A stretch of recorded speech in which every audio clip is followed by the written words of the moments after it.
हमारे यहाँ पे जम्मू कश्मीर में लगभग 7 मार्च के आसपास स्कूल बंद कर दिए गए। तब अभी लॉकडाउन जो है कंट्री वाइड लॉकडाउन शुरू नहीं हुआ था। तो जब ये 7 मार्च को स्कूल बंद हो गए, तो इमीडिएटली हमने I take pride in saying this कि शायद हम उन कुछ डायरेक्टोरेट्स में से होंगे जिन्होंने इमीडिएटली रिस्पॉन्ड किया था। तो हमने इमीडिएटली एक ग्रुप जो हमारा कोर ग्रुप था, उसको हमने वीडियो लेक्चर्स बनाने के लिए तैयार कर दिया। और उसमें हमने एक खास बात ये ध्यान रखी कि हम ये सब कुछ एकेडमिक कैलेंडर के हिसाब से करें। अब मैं आपको बताऊं कि वैसे तो सब जानते हैं कि जम्मू कश्मीर एक डिफिकल्ट सिचुएशन से गुजर रहा है। तो बट कुछ और चीजें भी हैं जो शायद नहीं पता होंगी। जैसे जम्मू डिवीजन और कश्मीर डिवीजन 2 प्रोमिनेंट डिवीजन्स हैं। तो जम्मू डिवीजन में मैं जम्मू डिवीजन देखती हूँ। तो जम्मू डिवीजन में 2 जोन्स पड़ती हैं। जम्मू डिवीजन में एक विंटर जोन पड़ता है और एक समर जोन पड़ता है। So it is all the more difficult to handle, you have to work out 2 different kind of strategies for both the zones. तो उस समय जब ये लॉकडाउन या जब स्कूल्स बंद हुए, उस समय विंटर जोन के स्कूल्स जस्ट विंटर की जो 2-2.5 महीने की छुट्टियां होती हैं, उससे वापस लौट रहे थे और उनका सेशन शुरू जस्ट होने वाला था। और जो समर जोन था वो क्लोज पे था। कुछ बच्चों के एग्जाम्स हो चुके थे, कुछ के होने जा रहे थे, कुछ के प्रैक्टिकल्स बचते थे। इस तरह एक अलग-अलग स्टेज पे सभी लोग थे। तो हमारे लिए बहुत ज़रूरी था कि हम ये एक बैलेंस बना के रखें कि दोनों ज़ोन्स में बच्चों को प्रॉपर एडुकेट हम अटेंशन दे पाएँ। तो इसलिए हमने ये ज़रूरी समझा, एक हमने डीएसीजे मतलब directorate of school education of Jammu, इसकी शॉर्ट फॉर्म डीएसीजे होम क्लासेस के नाम से हमने इमीडिएटली एक प्रोजेक्ट शुरू कर दिया। और उसमें हमने एक कोर ग्रुप जो है एक्सपर्ट्स का, उनको ये कहा दिया कि वो एकेडमिक कैलेंडर के हिसाब से बिल्कुल जो हमारे जेके बोर्ड के सिलेबस के हिसाब से हमारे चैप्टर्स इस टाइम पे अलग-अलग ज़ोन्स में चलने चाहिए, उनके लेक्चर्स पूरे बना के इमीडिएटली हमने पहले डाल दिए। और वो एक पूरी एक प्रक्रिया से गुज़रते हैं कि वो वीडियो लेक्चर टीचर्स ने अपने घर में अपने मोबाइल्स पे बनाए। और फिर उनको हमारे पास 2G का भी इशू था, लेकिन हमने उसको बहुत ब्रेवली फाइट किया हमारे टीचर्स ने। और हमने उसमें हमने ये देखा कि बेस्ट तरीका होगा कि उनको वो यूट्यूब पे अपलोड कर दें। तो वो यूट्यूब पे वो अपलोड करते थे और उसका लिंक हम अपनी वेबसाइट पे देते थे। और हमारी वेबसाइट पे एक बहुत ही खूबसूरत, बहुत कॉम्प्रिहेंसिव एक रिपॉजिटरी बनती गई। तो आप ये देखिए कि जब लॉकडाउन शुरू हुआ, लगभग आई थिंक मिड मार्च में 22 मार्च के आसपास, ये 26 मार्च के आसपास लॉकडाउन शुरू हुआ था। तब तक हमारा डीएससीजे होम क्लासेस बिल्कुल रेडी था, इट वाज लॉन्च्ड। तो वो हम बहुत जल्दी एक इमीडिएटली कर पाए थे। इसके बाद हमने इसके साथ ही साथ एक डीएससीजे होम असाइनमेंट शुरू कर दिया। होम असाइनमेंट्स में हमने क्या किया कि बच्चों को प्लेफुल लर्निंग, मतलब हम ये सोचते थे कि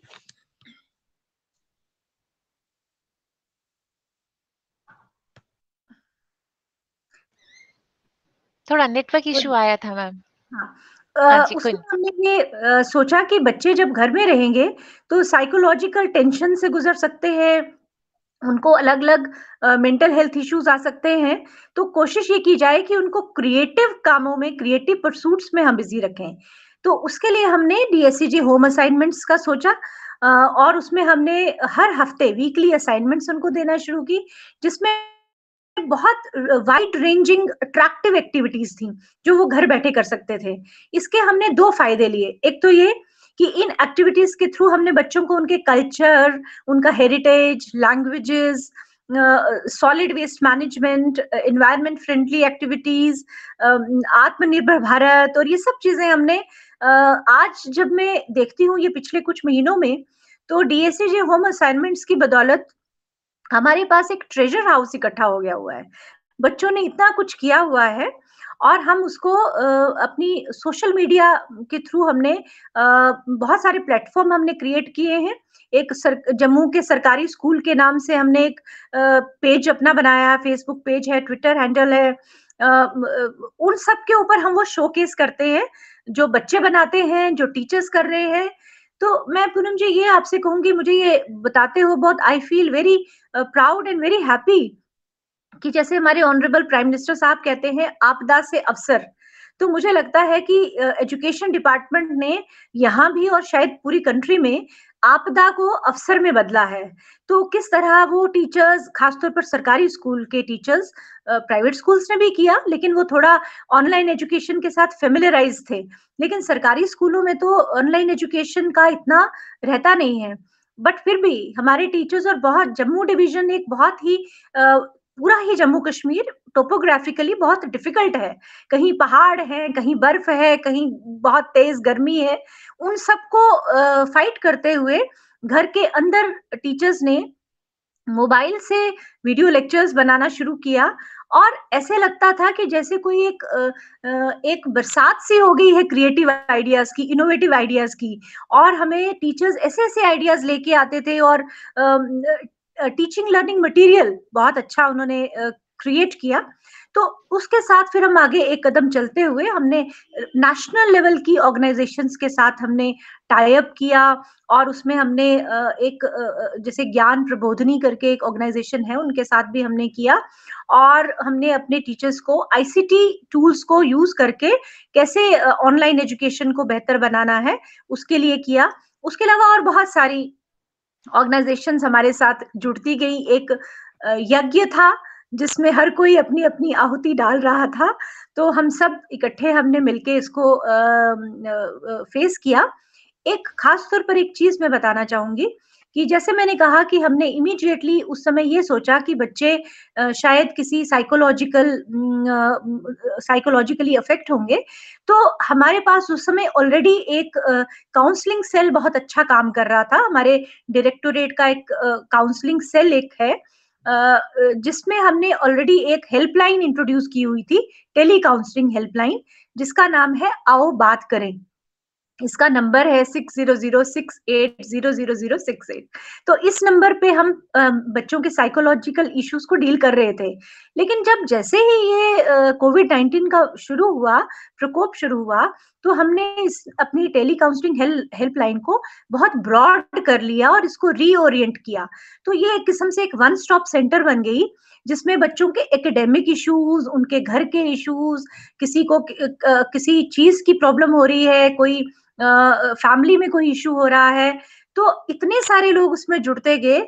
आज की तारीख में पूरी कंट्री से लोग हमारे साथ जुड़े हुए हैं, क्योंकि हमने एक इनवाइट किया लोगों को कि जैसे जो साइकोलॉजिकल एक्सपर्ट्स हैं, वो अगर हमारे साथ जुड़ना चाहते हैं, तो वो इस टेली काउंसलिंग, क्योंकि ये वॉलंटरी था पूरा, तो हमारे साथ जो साइकोलॉजी बैकग्राउंड से लोग थे, या जिन्होंने एनसीईआरटी का सर्टिफाइड, जिनके पास काउंसलिंग एंड गाइडेंस का सर्टिफिकेट था, वो हमारे साथ जुड़ते गए, और इस तरह से हम बच्चों को जो है वो दे पाए, बच्चों को, पेरेंट्स को, टीचर्स को, सभी के लिए ये एक हमने जो एक सुविधा है वो हमने उनको दी। बाद में हमने सब्जेक्ट्स को लेके, क्योंकि हमने रेडियो क्लासेस चल रही हैं, हमारी हमारी डीडी काशिर पे लेक्चर्स चल रहे हैं।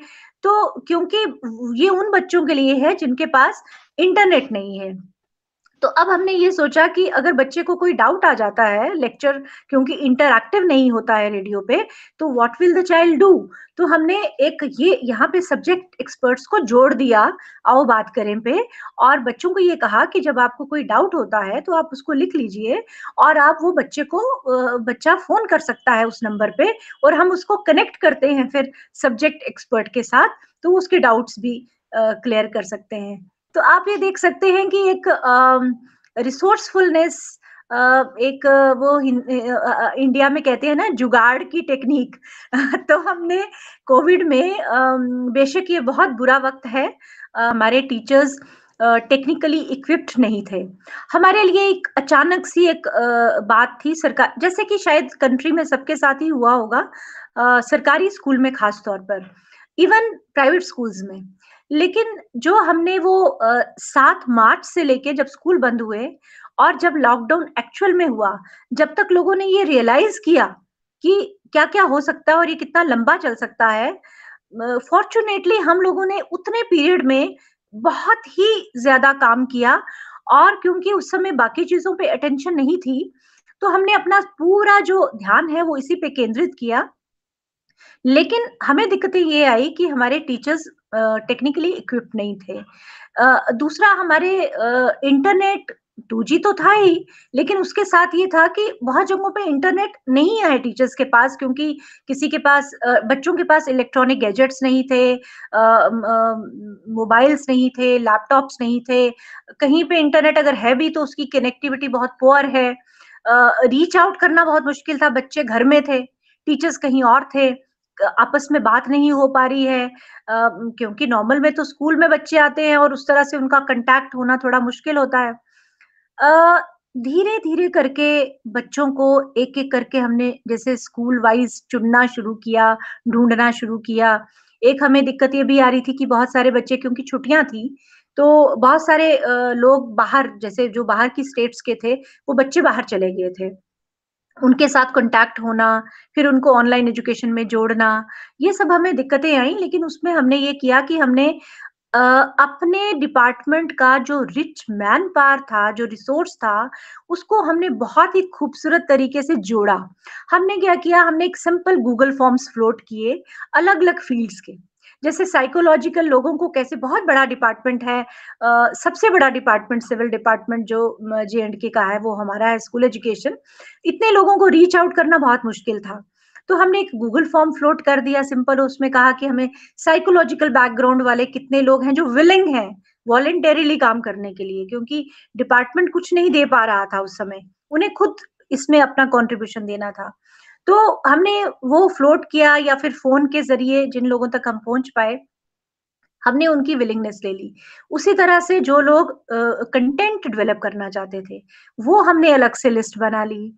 कुछ लोग जो ट्रेनर्स बनना चाहते थे, जो हमने हमारे टीचर्स ने ऐसे फिर वीडियोस बनाना शुरू किए कि how to create e content in physics, in English, in इस तरह से करना शुरू किया। उसके बाद एक बहुत बड़ा, एक मैं समझूंगी कि हमें विंडफॉल मिला। हमें एक ऐसा टीचर मिला जो प्राइवेट सेक्टर में बहुत देर तक काम कर चुका था as a software developer, and now he is with us, Deepak Sharma नाम से। और उसने एक एंड्रॉयड ऐप हमें डेवलप करके दी। वो एंड्रॉयड ऐप जिसका नाम हमने सरल, it is available on Google play store now. तो वो भी एक वन स्टॉप सेंटर है, और उसमें हर एक चीज़ के लिए हमने विंडो दी है। उसमें आपको रिपॉज़िटरी मिल जाएगी, पूरी हमारे जो जो होम क्लासेस के लेक्चर्स, मतलब फर्स्ट से लेके 12th तक हर क्लास के हर एक चैप्टर की आपको उसमें वीडियो मिलेगा। उसके अलावा ई लाइब्रेरी का ऑप्शन हमने रखा हुआ है उसमें, और कोई टेक्स्ट अगर है तो वो उसमें हम लिंक दे देते हैं। उसके अलावा हमने उसमें लाइव क्लास का रखा है कि लाइव क्लास कोई भी उसमें उसके थ्रू, सरल ऐप के थ्रू करने से ये फ़ायदा रहता है कि हमें पता चलता है कहाँ क्या हो रहा है। उसके बाद हमने इसमें गवर्नमेंट ऑफ इंडिया के जितने भी इनिशिएटिव्स हैं, जैसे ई दीक्षा है, ई पाठशाला है, या आत्मनिर्भर भारत को लेके, फिट इंडिया को लेके, जो इनिशिएटिव्स गवर्नमेंट ऑफ इंडिया ने लिए हैं, उन सब के लिंक्स हमने उस पे दिए हुए हैं। तो कोई अगर सरल ऐप में जाता है तो उसको एक पूरा वर्ल्ड ऑफ अपॉर्चुनिटीज नजर आएगा कि वो क्या-क्या किया जा सकता है उससे। उसके अलावा एक हमने और आपसे शेयर करते हुए मुझे अच्छा लग रहा है कि ऑनरेबल प्राइम मिनिस्टर की जो एक उन्होंने आह्वान दिया सबको आत्मनिर्भर भारत के लिए, तो हमने स्कूल एजुकेशन में उसको इस तरह से लिया कि save, share and supplement resources. तो हमने बच्चों को और टीचर्स को ये सिखाया कि पहले आपको सेव कैसे करना है अपने अपने रिसोर्सेज को, हर तरह के रिसोर्स को, और उसको फिर शेयर कैसे करना है और फिर सप्लीमेंट कैसे करना है।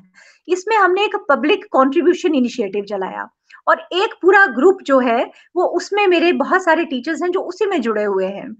वो लोग क्या, उन्होंने हमने एक इनवाइट किए लोगों से उनकी कंट्रीब्यूशंस, और आपको जान के खुशी होगी कि लैक्स के नंबर में हमें लोगों ने रिस्पॉन्ड किया, इवन J&K से बाहर भी।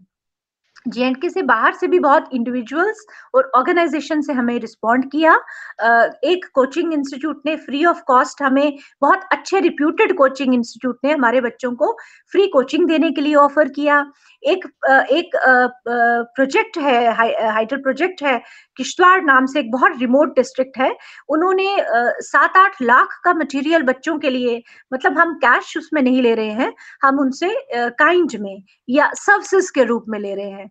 तो उसके अलावा बहुत सारे पुराने लैपटॉप्स और इवन नए लैपटॉप्स और मोबाइल फ़ोन्स जिन बच्चों के पास नहीं हैं, उसके लिए हमारे पास बहुत सारे मोबाइल्स और लैपटॉप्स आए हैं, बुक्स आई हैं, स्टेशनरी आई है, कोई भी चीज़ जो स्कूल में काम हो सकती है, वो एक बहुत ही बड़ा इनिशिएटिव। और पीआरआईज़, कम्युनिटी मोबिलाइजेशन, आप, इतनी खुशी होगी आपको जान के कि कई जगह स्कूल जो बहुत रिमोट में थे, रोड नहीं थी। स्कूल में रोड, उस कनेक्टिंग रोड जो है वो गाँव के लोगों ने अपने कंट्रीब्यूशन से बना दी। कहीं स्कूल में अगर कोई रिपेयर की ज़रूरत थी, तो वहाँ उन्होंने रिपेयर में अपना पैसा, अपने रिसोर्सेज़, अपनी सर्विसेज़ दी। तो सही में वो जो हमारे प्रिय प्राइम मिनिस्टर साहब ने हमें कहा कि आपदा से आप अवसर ढूँढिए, तो हमने आपदा से अपना ध्यान हटा के अवसर पे अपना ध्यान केंद्रित किया। तो उस तरह से हम सब मिलके, इसमें मैं ये कहना चाहूँगी कि मैं हर एक टीचर, हर एक स्टूडेंट को थैंक्स बोलना चाहूँगी कि हर किसी ने अ, वॉलंटरीली खुद अप्रोच करके कि मैं ये कर सकता हूँ, मैं ये कर सकती हूँ, किया। और गवर्नमेंट की तरफ से हमें बहुत सपोर्ट मिला। हमने जो रिक्वेस्ट की, हमने जो प्रपोज़ल लिया, उसके लिए हमें हाँ मिली। तो ये सब मिलके एक हमने इकट्ठा एक आप कह सकते हैं कि एक हमने शुरू किया, एक अभियान शुरू किया, और जिसमें हर किसी का योगदान है।